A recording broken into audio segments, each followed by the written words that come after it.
Olá, jovens! Supimpa! O velho tá de volta, mas hoje para um conteúdo um pouquinho diferente do habitual. Você sabe muito bem que o Pod Velho só parece, mas não é um podcast. Mas, de vez em quando, o velho vai trazer aqui um conteúdo diferenciado de bate-papo com pessoas também diferenciadas. E para começar, um bate-papo bem legal com um polonês que aprendeu o português e vai conversar agora com o velho. Então confere aí a primeira parte, essa é somente a primeira parte desse bate-papo, a nossa conversa com o Kuba. Pois é, meus jovens, eu estou aqui com o nosso grande amigo Jakub Rushinak. Nossa, me chamam como nome oficial. Não. Tá bom, então vamos lá, começando de novo, hein? Estamos aqui com o nosso grande amigo Kuba. Cubinha, Cubão. Ah, tá bom. Finalmente, se apresente aí, Kuba. Oi, gente, sou Kuba, um polaco que aprendeu a falar português, que mora em Gdańsk, aqui na Polônia. E o que mais? Devo dizer já que é um pequeno gênio? Gênio, não acredito. Tudo bem, mas é muito inteligente. E é sobre isso exatamente que a gente vai conversar, que a gente vai bater esse papo aqui. Porque esse jovenzinho é um prodígio das línguas. Como você pode ver, ele não concorda muito com isso. Mas tem o testemunho disso, sobre o quão rápido ele aprendeu português. Enfim, como vocês estão vendo, a gente está aqui batendo um papo. Kuba é polonês, mora na Polônia, enfim, nunca morou no Brasil, apesar de você já visitou o Brasil, não é verdade? Eu passei 3 semanas no Brasil, passeando pela cidade de São Paulo, Rio de Janeiro e mais uma cidade em Minas Gerais, Cambuí, com um amigo nosso e a esposa dele. Que legal, então você por lá visitou um pessoal diferente de Minas Gerais, de São Paulo, e você com certeza conseguiu sentir a diferença entre um estado e outro, ou para você não teve muita diferença entre Minas e São Paulo, Rio de Janeiro? Eu acho que a maior diferença foi no tamanho da cidade ou das vilas que eu entrei. Pois, olha, como grande é São Paulo. Rio de Janeiro, eu adivinho que é um pouco menor. E a cidade que eu visitei em Minas é muito mais pequena. Então, isso mesmo faz diferença. E também a origem das pessoas com quais eu falei faz muito. Pois, infelizmente, em Minas Gerais, eu tentei falar com as pessoas mais velhas, a avó e a avó da esposa do nosso amigo, mas infelizmente era tão difícil. Ou até o padrasto dela. Nossa, foi muito triste pra mim falar isso e ter gravado isso, mas era difícil demais pra mim, na época pelo menos. Talvez agora poderia ser um pouco melhor. Mas a dificuldade é pelo sotaque das pessoas ou... O sotaque. O vocabulário talvez era o mesmo, mas o sotaque em si, né, me bloqueou. Tá, então essas pessoas que você tá falando são as pessoas que estavam no interior de Minas, é isso? No interior, sim. Pra te confortar, você tá conversando agora com o velho, então tá entendendo tudo, melhorou bastante então, viu? Você parece com uma pessoa da Bahia, né? Pareço?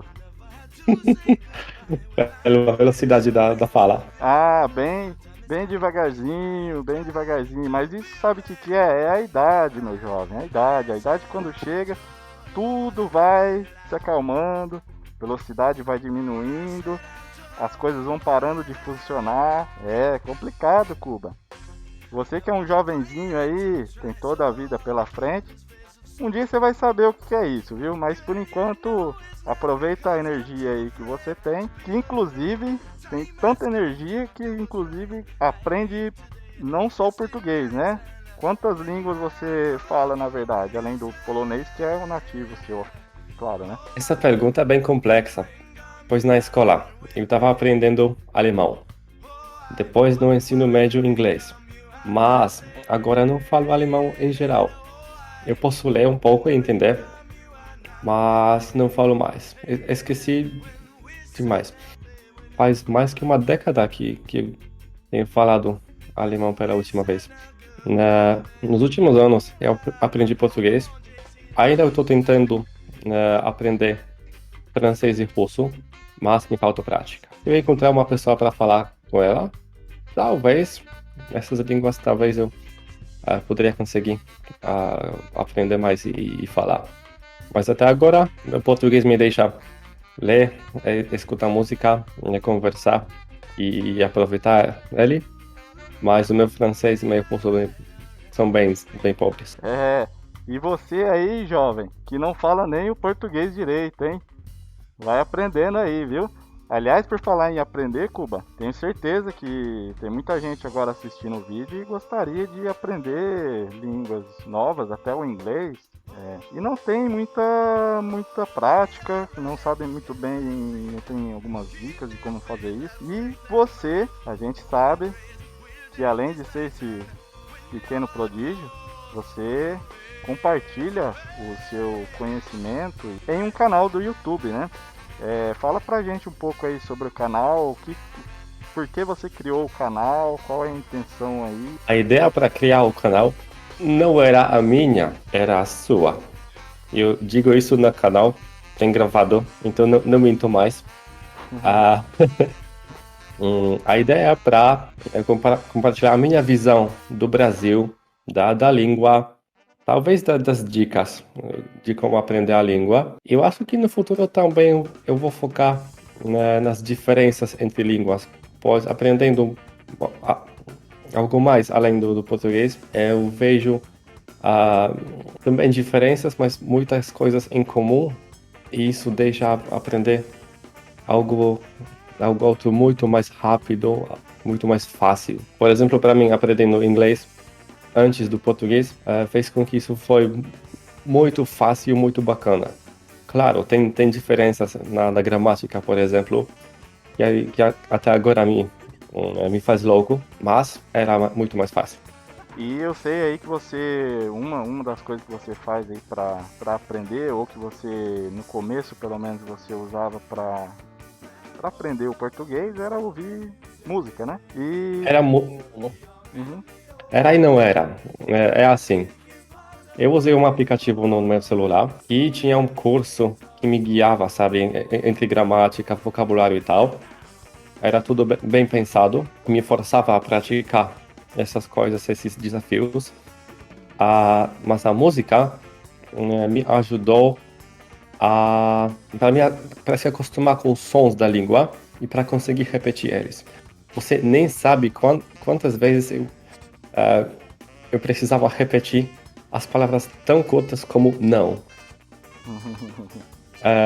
Esse som de ão, para mim, era impossível 3 anos atrás para repetir. Eu acho que precisa só prática. Por exemplo, se não fosse por prática, eu não gostaria de substituir o pão por pau. Perigoso. E com qualquer língua é assim. Precisa repetir até conseguir. Muito bom, muito bom. E o aplicativo que você usava para fazer isso, qual que era? O aplicativo era Duolingo. Duolingo. Mas isso não é único no mercado. Tem muito mais além disso. Talvez para outras línguas tenha algo muito melhor do que isso. Agora eu vejo que o curso do francês é muito grande, muito longo. E demora para finalizar. Mas, por exemplo, o português era curto. O russo era mesmo mais curto do que no curso do português. Mas tudo ajuda. Lembrando, não pode simplesmente criticar, pois uma pessoa passou seu tempo para criar isso. Você pode usar isso grátis. E tudo que você pode usar vai te ajudar. Então, eu acho que sempre vale a pena tentar muitas opções para poder escolher uma e depois criticar. E eu acho que também qualquer jeito, não só um aplicativo ou música pode ajudar. Eu também troco a língua nas preferências do sistema de cada aparelho que eu uso para ficar né, mergulhando na língua, sabe? Bem fundo. Assim se pode forçar, pois sem força não pode aprender nada. Você precisa de como se chama? De caso de uso. Uhum, sim. Filme, por exemplo, você assiste filme em português ou coloca a legenda em português? Ai, com legenda sempre. Cara, tem coisas que são fáceis para pegar, sem ler as legendas. Mas isso também me deixa pegar muito mais. Muitas expressões que eu ainda, por exemplo, não conheço. Sim. É isso aí, jovem. Essa foi a primeira parte desse bate-papo com o Kuba. Não se esqueça de entrar no canal do Kuba, se inscrever, dar o like lá. Vamos incentivar ele a continuar aí praticando o português, porque ele usa o canal dele também para praticar. Então entra lá, deixe os seus comentários também nos vídeos do Kuba para dar aquele feedback. E também se inscreva aqui no Pod Velho, né? Dá aquela ajuda pro velho comprar o Viagra. Então até a próxima, jovens. Passar bem!